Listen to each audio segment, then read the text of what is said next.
Thank you for joining me this evening. Welcome to the Laydenton Factor. Tonight I'm going to have a little chat about a very special man, a man close to my heart, who has been an extreme influence on me in recent days. He really helped me get back into political commentary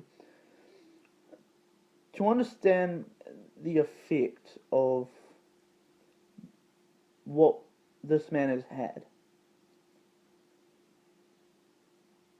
Early last year, I left political commentary. I left politics publicly, fully, because of my study. I thought it was too much. I thought that I couldn't balance a healthy time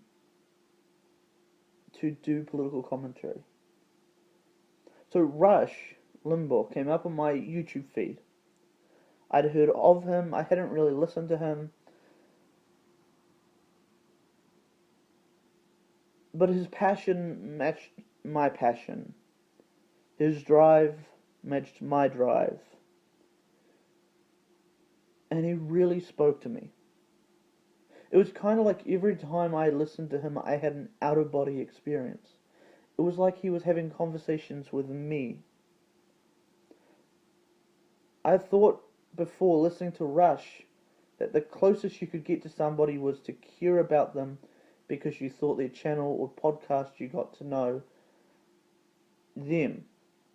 But this was much more. This was like I was there interacting with Rush, like we'd been close friends for a very long time. I'd never experienced this kind of experience before. I thought it was weird when people got so involved in a celebrity's life, caring so much that they felt their heartbreak and they felt the celebrity's happiness. I thought they were weird and just freaks. But when Rush announced he had stage 4 lung cancer, it was as if a close friend has just told me that he had stage 4 lung cancer. It was heartbreaking. And when Rush received the Medal of Freedom, it felt like my best friend had just received the Medal of Freedom. I was so elated for Rush. I know if it hasn't happened to you, you wouldn't get it. This man changed my life. He changed where I wanted to take my life. He changed the trajectory of my life. I thought that if I lived a simple life, found a wife and died when I was 85 years old, I would have lived a good life. And maybe I would have. But I wouldn't have lived a full life. Instead, I understand I should run to my dreams. I should better myself to fit the mold for my dreams. I should make myself the best at what my dreams tell me I want to be. And that is a political commentator. Not live 40 years, get into politics, become Prime Minister and retire. That's boring. That's easy. So I wanted to say thank you to Rush. You have changed my life. And I now want to become the most influential political commentator of my generation. That is a true challenge. I would challenge any of you not to just chase your dreams like it's something that you want so badly that you'd die for them. That's good. But you've got to be willing to change for your dreams.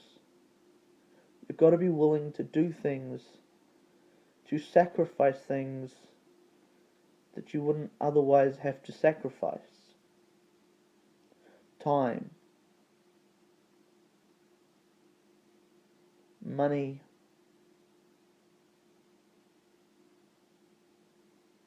other goals in life that you want to fulfill. You should really weigh how much you want your dream before you do this. I have done this. I feel like I am born to do political commentary. Now, I may not be the best right now. I will grow.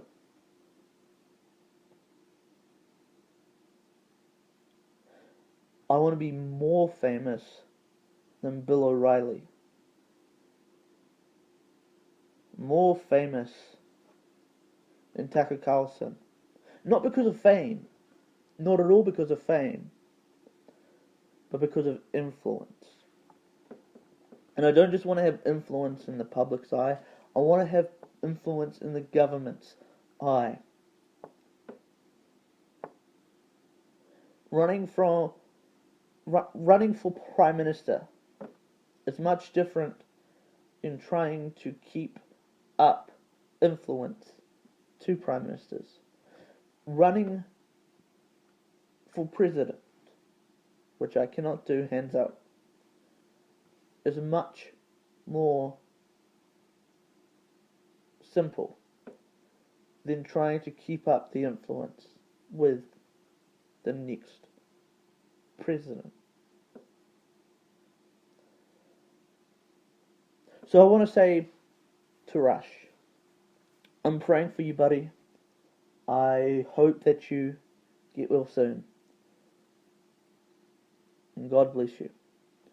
And as I leave this video, as I close out this video, I want to say thank you guys for watching. Thank you guys, whether or not it's the 2 or 3 of you who watch. Thank you guys for watching me. And you're going to see much more of me. You're going to see much more of this channel in the future. And it's just going to grow, and it's going to grow, and it's going to grow. I want to give you a notice before I go. I will not be doing podcasts anymore. I know it's been 1 week. But there is a reason for this, a valid reason.